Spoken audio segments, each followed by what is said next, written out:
Welcome everyone to Raise the Roof. Today is part 2 in our 6-part series through James Sire's classic book, The Universe Next Door, a Basic Worldview Catalog.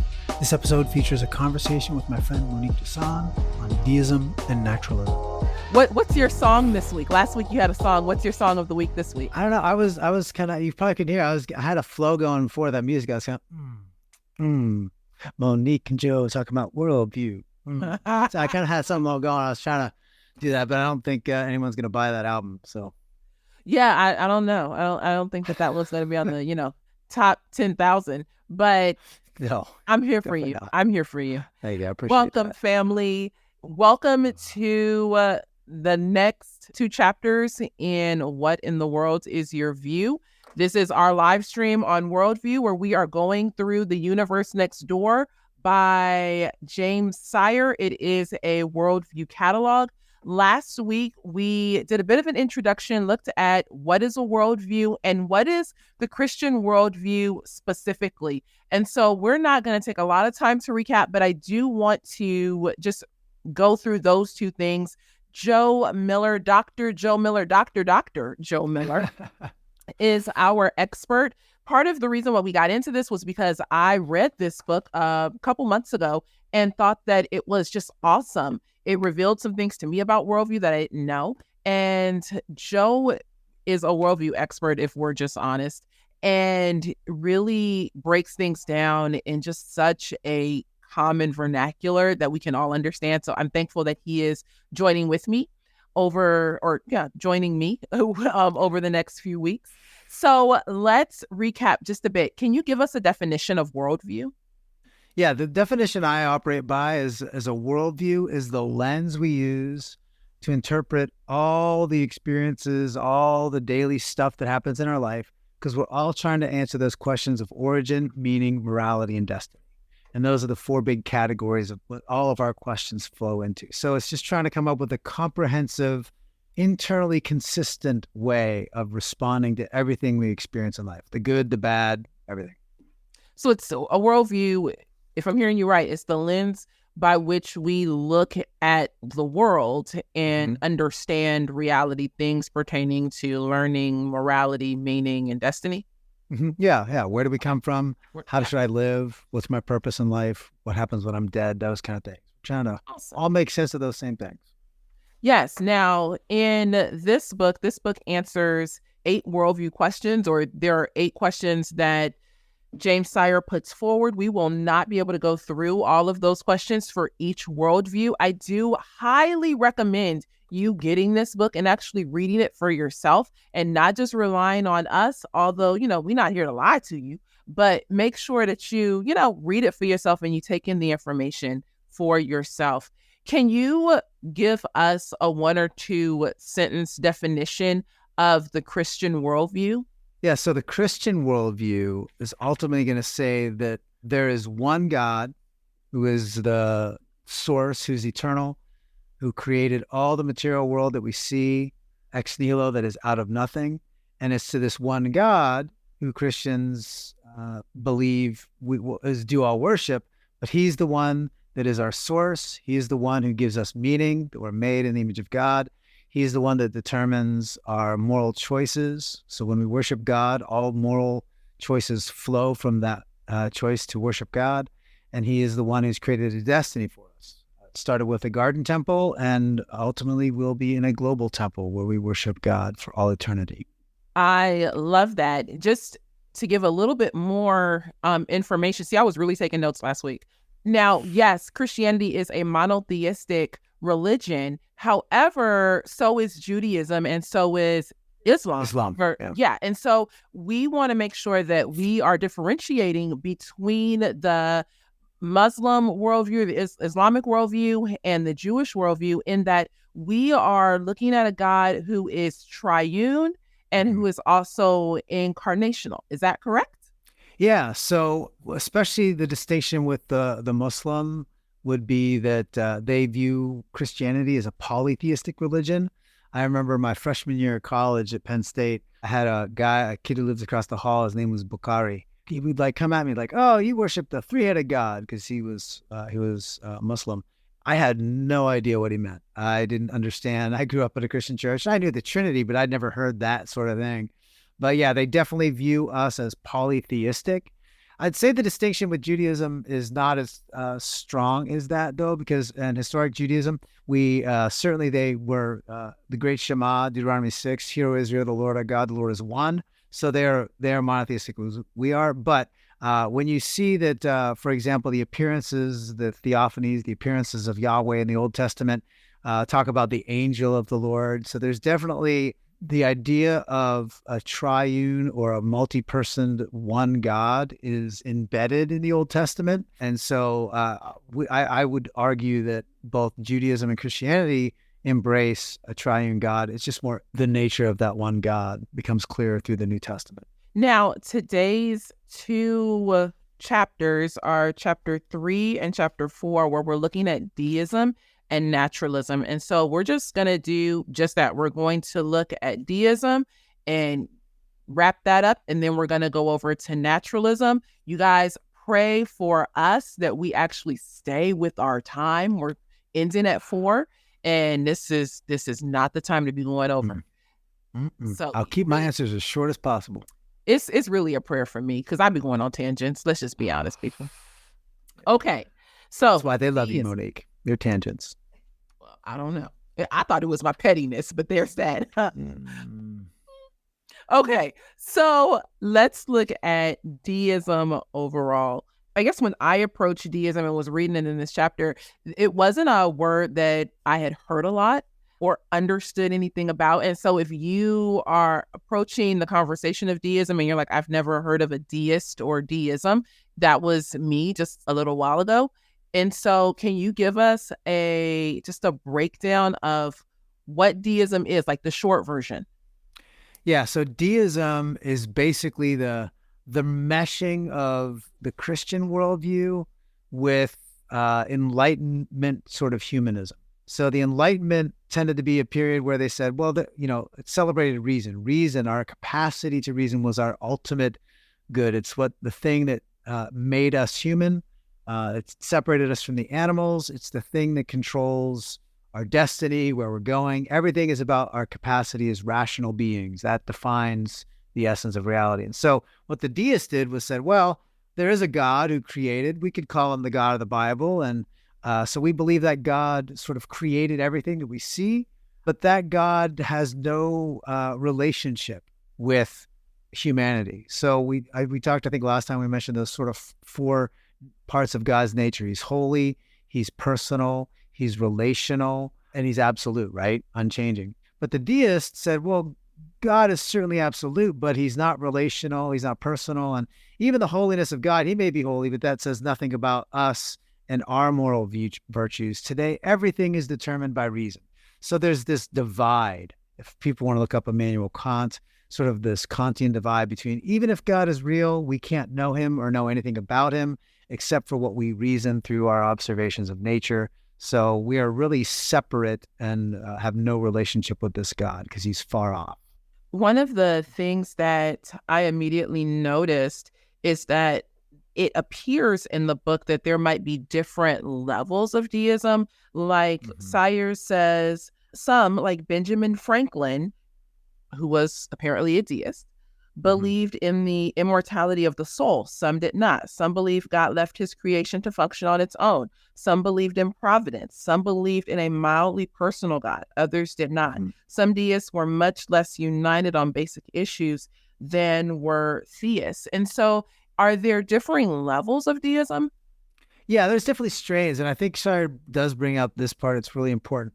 Deism is sort of a label we throw at a bunch of people, but they all had different theologies, what was ultimate reality. So there's not like one sort of deism. He talks about, a sort of a warm deism where the God might be a little more personal, and a cold deism where God is definitely distant and far.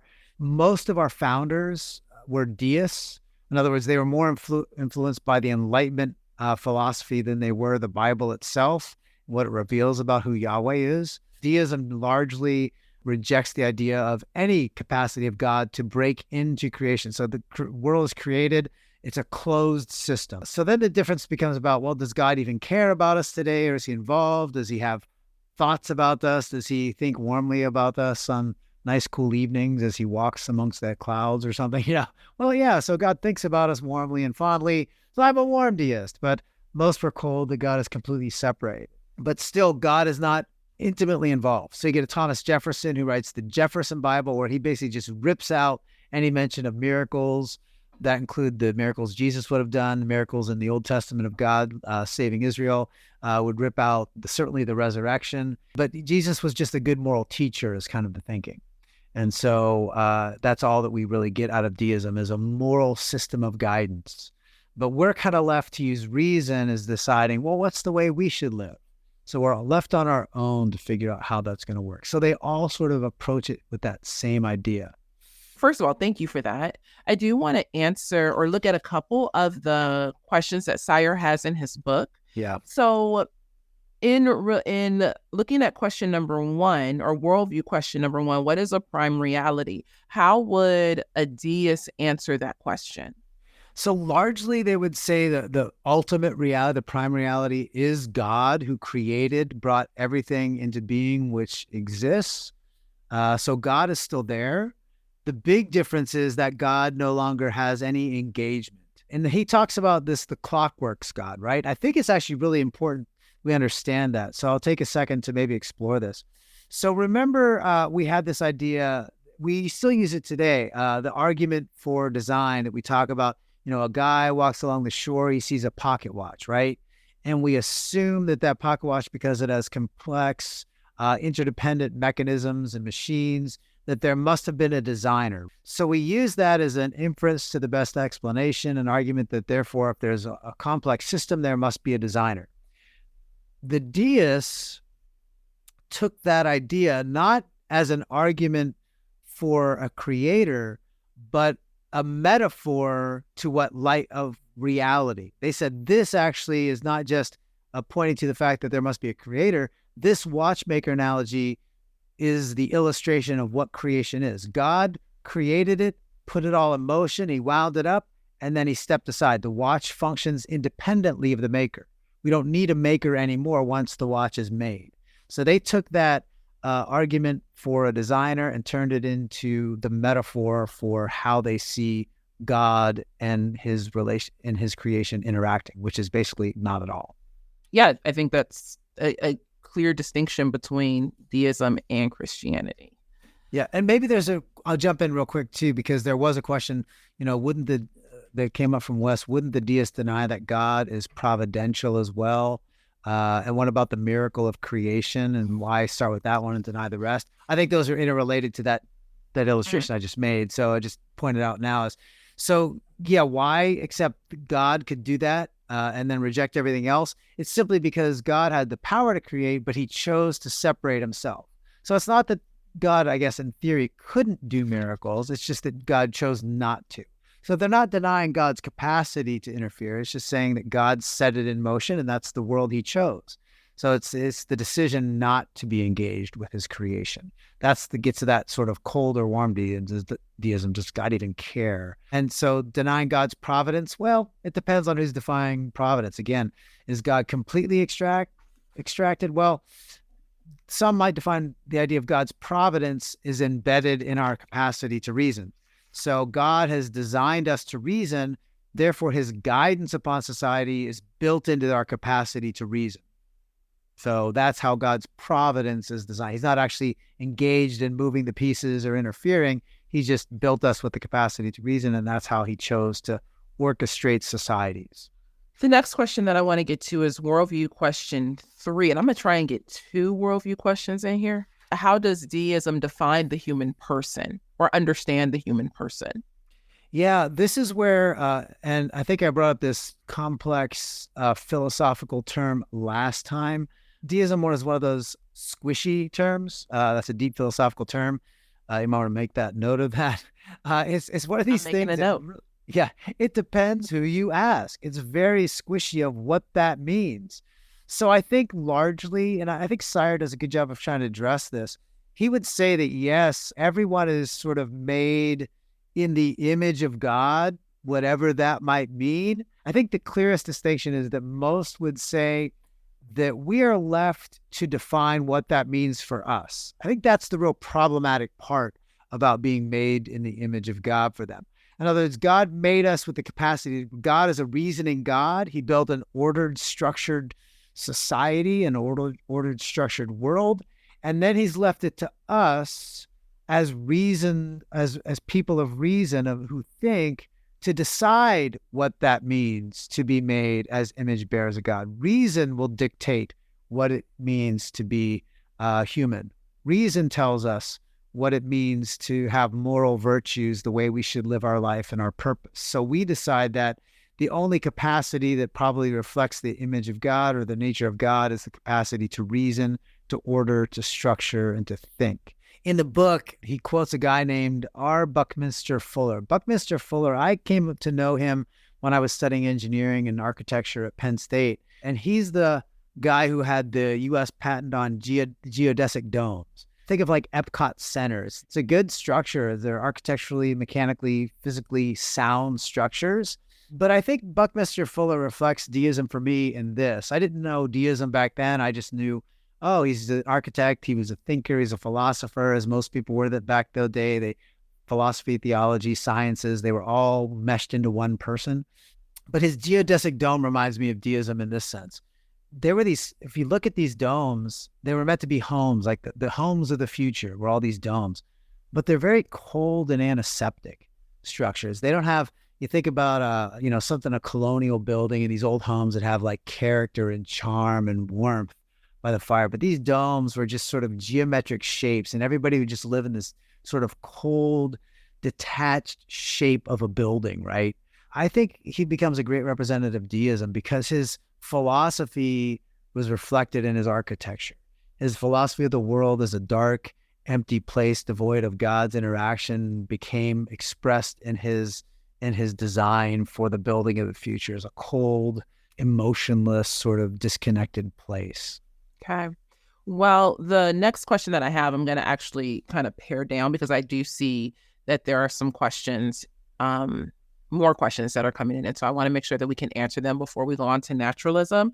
Would you say that in looking at worldview question 8 regarding what is the core commitment of man, or what are our core commitments within the deistic worldview, would you say that those core commitments lie independently based upon reason?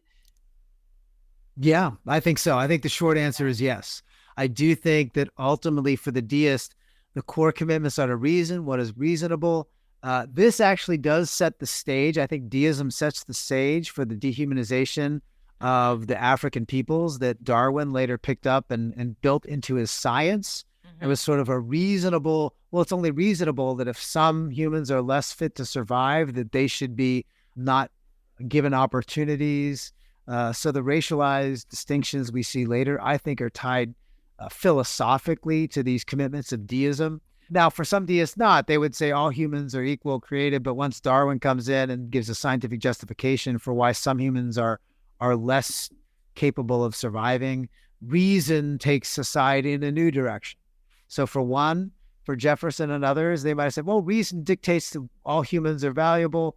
We should treat them all as such. But then for others, reason dictated that some humans needed to be, don't deserve the same equal treatment. So yeah, when reason becomes very subjective in that sense, because what are your goals? What are your values? And I think you're right. Question from Alicia: is natural law based in deism? No, natural law predates deism, but natural law becomes a poor replacement for biblical theology within deism. So natural law is just the idea is that from nature we can reason and learn something about God. Romans 1, in 2, where Paul says, the things we know about God are observable in nature, and people suppress the truth and the knowledge of God in exchange for the worship of themselves or God, false gods, that sort of stuff. So the idea of natural theology is just that God has written 2 books. There's the book of Scripture, which is the special revelation. Then we have general revelation. And we can see in the Psalms, Lord, we see your glory surrounded by us, right? We see the the grandeur, the might of nature, and we see that you are the God that created it. Therefore, you must be even greater. You must have more power. So arguing from nature, pointing towards God, is what natural theology really is at its core. But for the deist, natural theology became the only way, because God, it's a denial of revelation. There is no special revelation, only general revelation. So natural theology is the only way to know God. Therefore, whatever you can reason becomes truth. So in that deist sense, it's a distortion of what natural theology was, I think, historically. And then our last question in deism is from Wes. And he says, interesting, would the denial of revelation, including natural revelation, I think you just hit on it, indicate one of the ways deism can be a bridge to naturalism, or in the subjective idea that God has left it to us on questions like the Imago Dei or morality, would deism be a bridge to postmodernism? Yeah, it does. It becomes a bridge to naturalism as a whole. It becomes a bridge to postmodernism. And this is the part when I was reading Sire's book that it really struck me. I think it becomes, at least at minimum, the gateway to liberation theology.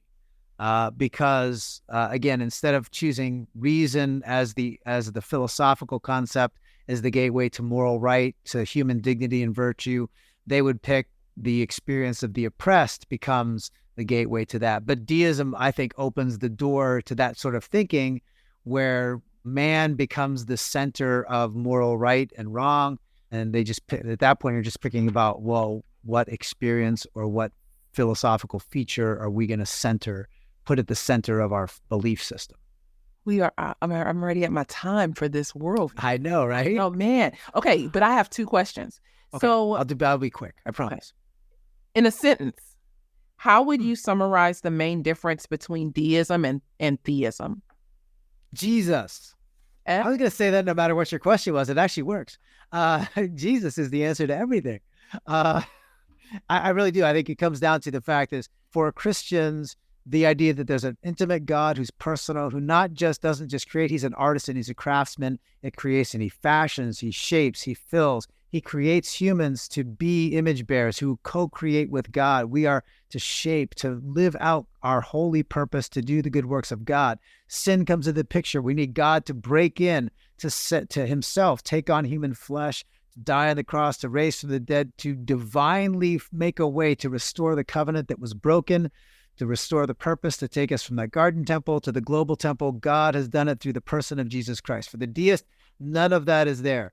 God may have some great purpose, but he never breaks in. He never engages.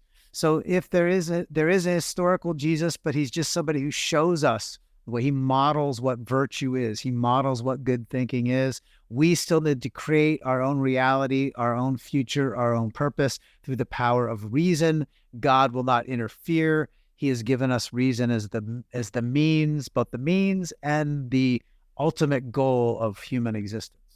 So then when we think about deism and we think about the attributes of God, deism would say that God is holy and absolute, but not personal or relational. Yeah. Okay. Just totally disconnected.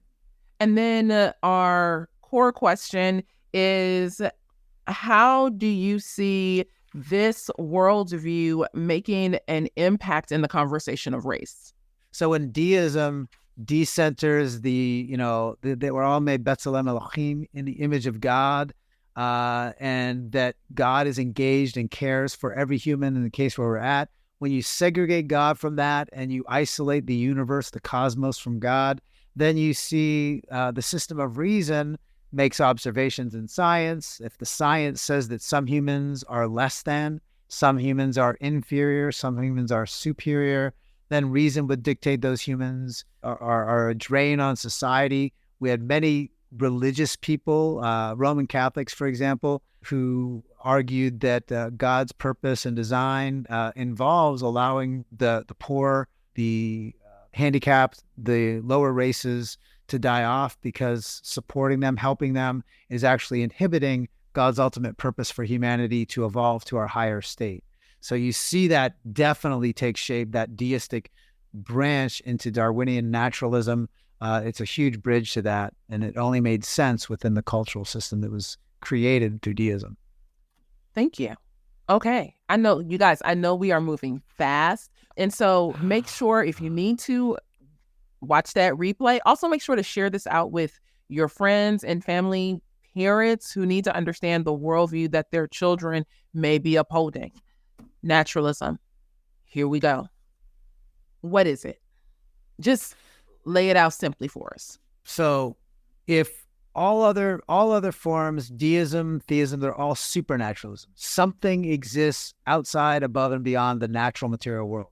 Naturalism just says, no, nature is the ultimate reality. Nothing exists outside, the time-space continuum in our scientific terms, right? Outside of the material, physical reality, there is nothing. That's basic. That's the simple and quick distinction between the two. Okay, so naturalism would deny any existence of a God. Yes, there is no God. There is no God within naturalism per se. Some people would put pantheists under naturalism. Some pantheists claim, God consciousness exists within nature itself. Arguably, I'd still say that's not naturalism. Some would say it is. Again, if you get 5 philosophers, they'll have 500 ideas. All these ideas get a little squishy, deep philosophical term. They get hard to define around the edges because everybody wants to have their own ideas. But I personally, just to keep it simple, would say naturalism is this denial that anything exists outside the physical material reality of the world. So then if there is no God and nothing exists outside of the physical material reality of the world, what is prime reality? Prime reality is nature itself, the eternal nature itself, the eternal state of the cosmos, right? So whether it's matter, which has always existed in one cosmic, universe, or the multiverse system today that many philosophers will argue, you get these multiverse ideas, many multiverse ideas that are competing theories. But all of those are in some way saying the only thing that has existed for all time is nature. And it has to be, because we all know that nothing which comes into being, if something comes into existence, it had to have something bring it into existence. So we're all dealing with that hard problem, hard philosophical problem. So for the naturalists, they say, well, the nature itself can't come into being. It must always be. It just has to be the eternal thing itself. And if nature is the eternal being itself, would they consider that more of, when they look at the external realities, would they say that it's closed? It's just kind of a closed system that is by itself, like it is by itself. Yeah, nature is its own system. There's nothing outside that could break into the system, because the system itself is all there is. So it's closed. It's a closed system of nature. Nothing exists outside of that system of nature. So how would they define the human person? Because they surely not going to say it's in the imago Dei. So is it the imago tree? Like, yeah. What is the human person? What are we? Either are we created in the image of anything? Do we just show up? In a sense, yeah, we just show up. So the argument, I think, from naturalism goes like this, and this is something I have written out a little bit through my PhD side of things, and I'm trying to figure out human nature and how it's distinct from naturalism. I have some short articles on it. I think the argument goes from naturalism is much along these lines. Any system that is dependent on the evolutionary process has to always itself be something in process, right? So if we're humans are always evolving, right? We're always changing. So what it means to be human, therefore, always has to change and evolve over time, because we're defined by our material, physical, systems. That's what makes us human. Some say, well, that emerges in our consciousness, our self-awareness, or our capacity to reason. So we have these sort of qualities that define us, but those are all dependent on the physical systems, the brain structure, the nervous system that makes us feel pain or suffer. Those are the things that qualify us as human. But those things change over time. So what it means to be a human changes over time. What it means to be human today is not what it means to be human down the road. So in short, naturalism can't define what it means to be human in the long term. It's not stable. It's an ever-changing definition. We might have a definition for today, but that definition doesn't hold for the past and it doesn't hold for the future. If there's no true definition of what it means to be human that's truly stable, what does naturalism, what does the worldview of naturalism do with things like human morality or death or knowledge? Like, are these things that are just changing? Do we just cease to exist? Well, yeah, certainly we cease to exist. Once we die, we just get buried. Our body just deteriorates and becomes a part of the natural world again, right? The material stuff is still there. It just decomposes and it rots in a grave. But our self-awareness, our consciousness, our mind, all those cease to exist. What it does to systems of morality, systems of purpose. So it depends which philosopher you talk to, but by and large, the idea of moral right and wrong is an illusion. It's an illusion of nature that nature uses to help us survive. So it's all about what helps us survive. So you say, oh, it is wrong to kick puppies.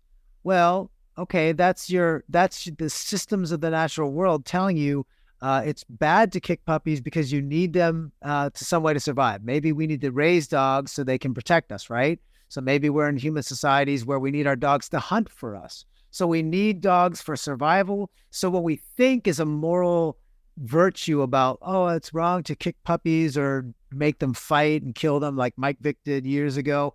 Well, that's not really wrong. It's just inconvenient to our survival. But if we don't longer need puppies to survive, then it's okay to kick them or abuse them or kill them because we have other means of survival. So anything that is necessary to survive is what is morally good. If it's not necessarily, it's bad. I'll give you more of a stark example of this. I use this all the time. So there's a journal article just a few years back. Two naturalists are discussing, is rape a moral evil, or is it, is it evil? And essentially the authors get to the end of their argument as both naturalists and say, well, we can't really agree on this, but we both really believe this. At one point, this was a survival technique necessary for the advancement of civilization. So 1,000 years ago, it might not have been a moral wrong. But today, for our society, we can survive as a human species without employing this survival technique. So it's wrong for us today. But, if somebody launches a big bomb, we go to war, and we're in this dystopian future, it may be necessary again for the survival of the species. Then it becomes a moral good in the future because moral good is determined by survival. And survival is based on the species level, not the human level. So the individual is irrelevant to the moral good. So if I don't need a particular person to survive, a particular racial or ethnic group, I can wipe them off. As long as my tribe survive and my genetic line survives, that's all that really matters. But what if someone in, your genetic line doesn't feel the same way? I feel like that argument or conversation can only go on for so long. Because this whole group of people might say, well, we need everybody in order for this good to occur, good based on their definition of good. But all it takes is one person to say, I don't want to play. Yeah. Well, and Alicia brings up the same question. Who says that survival itself is a moral good? Therein lies the problem. Matter of fact, some would say survival is not the moral good. You can read, and amongst those environmentalists today, there's a philosophy called speciesism. Why should the human species be privileged over the animal species? That all the insects and the birds and the ocean itself needs survival. So you have moral philosophers. I mean, I'm talking people who teach at Princeton, Harvard, Yale, that argue essentially that it would probably be better if humanity is wiped off the face of the earth. That would actually probably be the greater moral good. And then, of course, they'll qualify, well, I'm not saying I would actually want this to happen, but I'm just saying, purely philosophically, it might be the moral good. So we are actually at the point where this is coming to its logical end. These questions you ask, Monique, and Alicia is asking, who's to say that it's better to survive? And the truth is, we're not to say that. And maybe it's better that the puppies survive and, or the apes rise up and we live the sort of, like the movie scene, the humans are the slaves and the apes have the uprising. Maybe that's better. Maybe it's better if we all died off. And there are many who would argue that now. And environmentalists who believe that like it's a moral wrong to have children, that we need to make sure that certain population bases are wiped out. Eugenics was that movement back in the early 1900s. That's alive and well amongst environmentalism today. That certain population bases it's better if they didn't exist. What's a billion people wiped off the face of the earth amongst friends? That's probably the better end. Wow. That doesn't sound hopeful. Well, we'll get into nihilism, and then you wonder why nihilism comes in, right? We're kind of looking ahead to nihilism here. That's really, I can't wait for the nihilism conversation. Nihilism and postmodernism, I think, are the two that'll really be helpful. So, gosh, before I go on, let me ask these as we begin to wrap up, and we have a few minutes left. How do naturalists reconcile the fact the universe did indeed have a beginning? Yeah, so good question. That leads to the theory of the multiverse. I'm talking about the modern contemporary response to this. So the consensus prior to the middle of the 20th century was that the cosmos, the material world, was eternal. So back to Aristotle, everybody believed that the material reality was eternal in some degree, except Christians, really, who argued that it had a beginning, this idea that God created. So Christians and Jews, and Muslims actually all believe that, God created all these things. And so outside of that, but the consensus philosophically was it was all eternal. It's not until you get to the mid-20th centuries, we have theories that there's a cosmic big bang, so to speak, that the material world came into existence out of nothing. That theory was rejected by a lot of scientists because it sounded too religious. And it sounded like it was confirming the biblical story of Genesis, and they couldn't accept that because they were naturalists. Unfortunately for them, the science was in favor of the idea that there is a Big Bang, and so if there's a Big Bang, we needed somebody to set that Big Bang into motion. Therefore, it's an argument and inference to the best explanation for a God.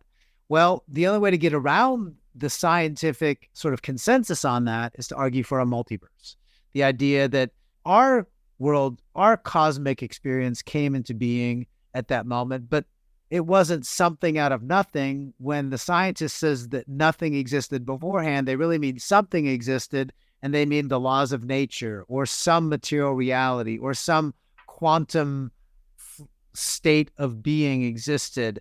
And therefore, universe, some see the multiverse as a series of universes that come into existence, die out, and then they spark a new universe, a new cosmic existence. Some see them as simultaneously existing.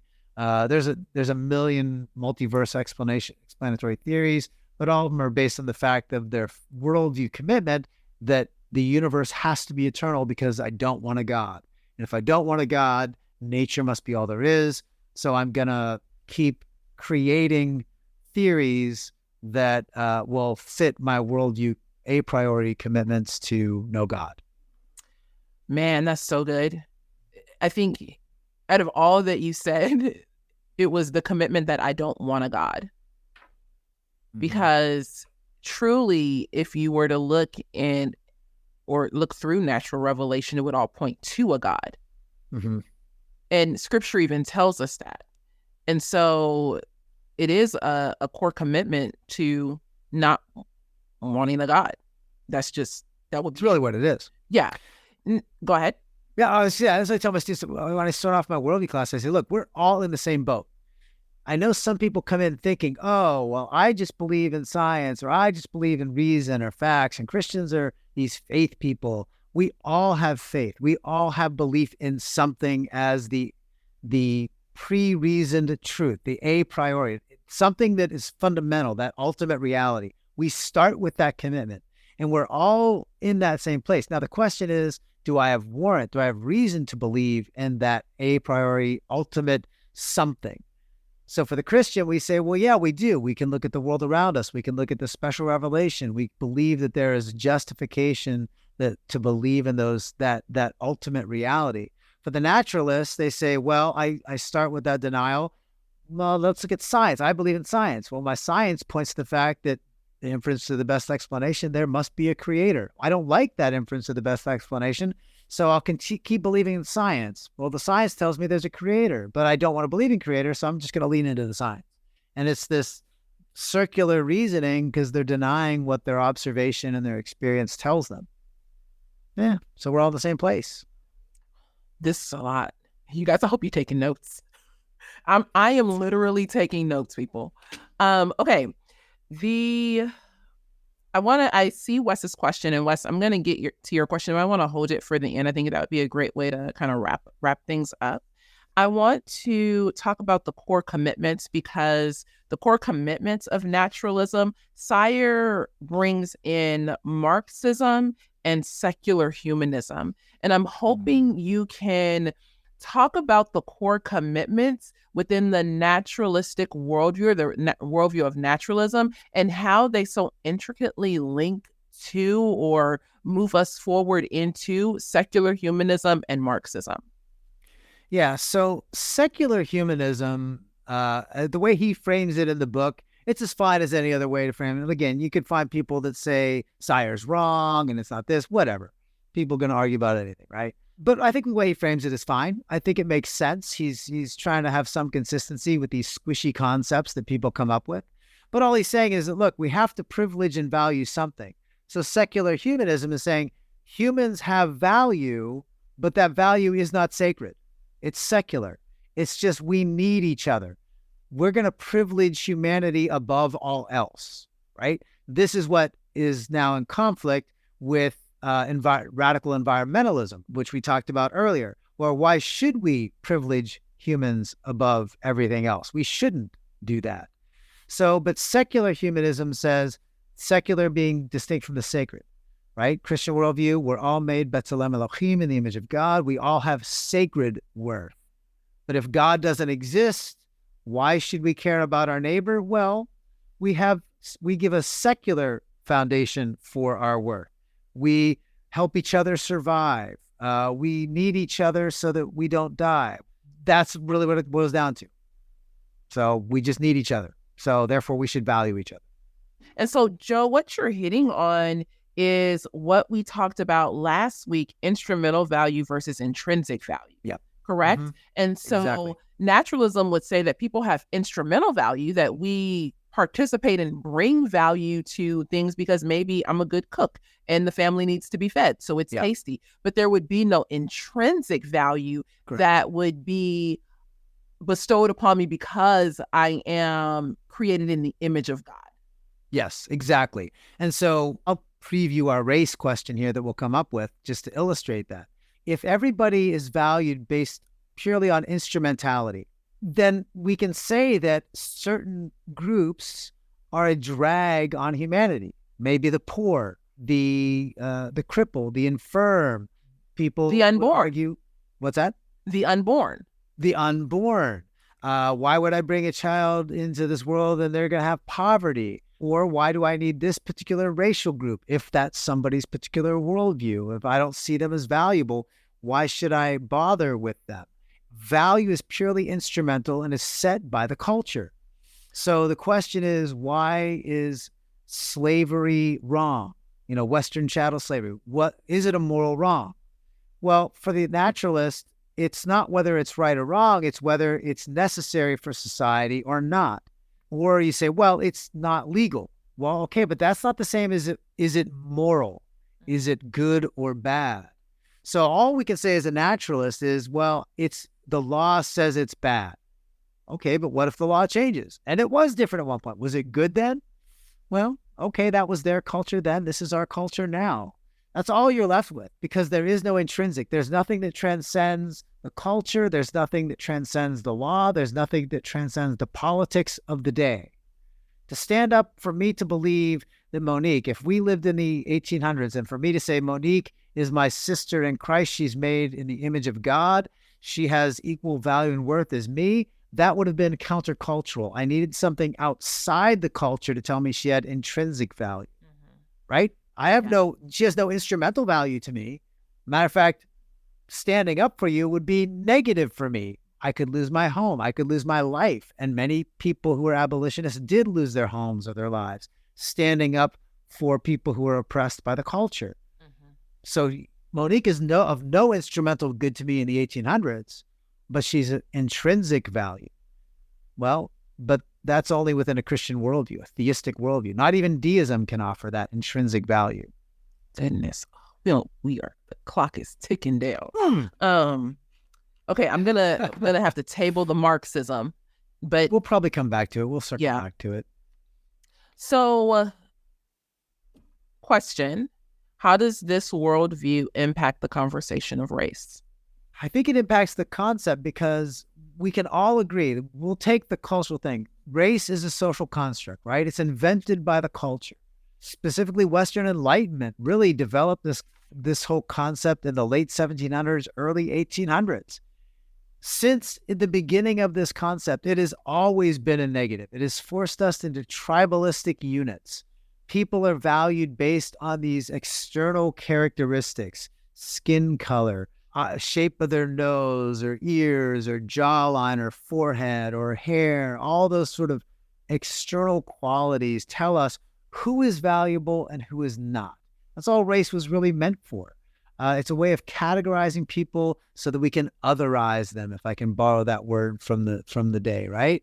Well, naturalism has no way of saying that is morally bad. They only have saying, I disagree. I don't like that. I'm uncomfortable with that. So if you don't like that statement and you're a naturalist, all you're telling me is you prefer not to do it. But you can't tell me it's wrong for me to be a racist or to otherize or to marginalize or dehumanize or to enslave. Slavery exists in this world today. I can go to Africa, there's slavery. There's slavery in India. There's slavery in China. There's sex slavery in the United States. Slavery exists in the world today. The question is it right or wrong? Not whether I like it or I don't, because it's not whether you believe it is. The question is, on what foundation can you persuade somebody else that it is right or wrong? And if you can't persuade them, then but you still feel it as a moral evil, all you're left with is violence.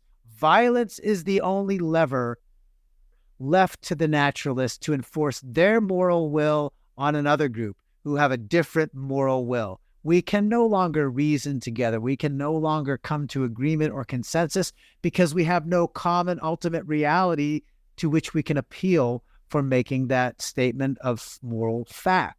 There is no ultimate moral truth.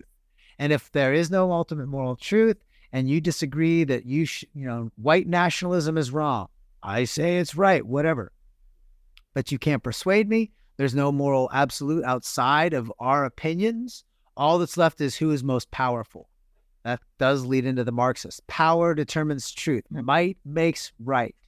And justice is my ability to do good to my friends and harm to my enemies. I have a video on this. What is justice? 2 views of justice. Watch it after this. You'll see that those 2 views of justice make a clear distinction. That's what Jesus faced in his day. And that's what the Marxist believes justice is based on today. So this has a huge impact on race and racism, because the question is not whether we like it or not. The question is, how do we solve the problem and what is morally justified in solving the problem? For the naturalist, again, the only solution is violence. Here's the last question I said I wanted to make sure that I wanted to wrap with, because I think it ties in so well to what you just said. Wes wants to know, in your view, what are some of the most influential aspects of deism and naturalism or naturalism in our culture, in our current culture? Yeah. Man, I think I'll just highlight a couple things. I'll point back to him just to keep it short. I think the idea, the celebration of reason above all, which we get scientism today, that science is the only path to truth. So I think that's one arm of it. I think liberation theology, by and large, the idea that we are creating our own futures, our own realities, not through reason, but through cultural consensus. I think that we see the impact and the influence of deism on the culture. And I think the question of postmodernism, which we'll deal with later in another episode, I think that becomes the natural extension of that as well. Marxism is another. So the other worldviews we're going to look at later, I think, really owe themselves to some form of naturalism that brings in the concept of deism to some degree or another. Okay. I've appreciated this conversation so much, being able to understand more of deism and naturalism. And friends, this isn't anywhere near as exhaustive as what Sire writes in his book, but these are definitely some of the best pieces that come from the book. And I just love the way that Joe can really break it down in just such a right there, easy way to understand. So Joe, thank you very much. Next week, we are going to be talking about nihilism and existentialism. So make sure that if you're reading along with us, you read chapters, I want to say 5 and 6. Feel free to, and please do like this video, share this live stream out with your friends. Let others, especially parents, youth leaders, youth pastors, know about this, because whether we may recognize it or not, many of our young people are adopting worldviews or pieces of worldviews and then saying that they're Christian and trying to attach that worldview onto their Christianity. And we want to make sure that we're raising young people with distinctly Christian worldviews so that they aren't like me, having like pieces of naturalism over here and nihilism over there and things like that. Joe, you know what? Can I ask you just one more question? Yes. You know, I saw it earlier and I saw it from the question from our atheist brother friend. He says persuasion is also an option other than violence. Yeah. So I think that's sort of an illusion of naturalism, but it's not a reality of naturalism taken to its ultimate end. Here's why. Because reason assumes there's a common foundation from which we can reason. It all assumes that there is some truth outside of our experience, outside of our common framework that we can agree upon. We have to assume something is true. So, for example, if we say, well, let's reason together. I believe that racism is wrong because all people are valuable. Well, what if I disagree? What's your appeal to convince me through reason that I should value somebody who's a different ethnic group or a different racial group? What do you appeal to? Oh, we need each other's survival. But that's purely instrumental. What if I don't need that group? Mm-hmm. What if I said, well, I don't think white people are necessary. I think they're a net bad for human existence. So why not wipe them off? You have to reason together. There has to be an ultimate truth or reality that we can have in common that we can appeal to. And if we don't have that in common, we're left with just simply disagreement. And ultimately, if the violence, it doesn't have to become violent. We might say, okay, well, live and let live. You do you and I'll do me, right? That's possible. But that's the best thing. We're not going to resolve it that way. We're just going to say, you go live your country, and in your country, you can kill all the Uyghurs in China, and you can racially discriminate in your country. But in my country, we're going to live it differently. But okay, we don't care. But if you want to put an end to the evil of racism, and you can't persuade, but you still are convinced your view is right, then the only lever left at that point is violence. That's true in Aristotle's time, and that's the quote I had earlier. Actually, it's Simonides. Justice is doing good to your friends and harm to your enemies. We're back to that. And with that, friends, we are out. Have a great weekend. God bless. That's it for part 2 of our 6-part series on Sire's book, The Universe Next Door. You can find out more information on the book and about Monique in the show notes. And I hope you'll come back and join us for the next episode where we raise the roof on nihilism and existentialism. In the meantime, don't forget to follow and rate the show on your favorite podcasting service. And if you want to participate with me in a subscribers-only question and answer, you can sign up through my website, morethancake.org.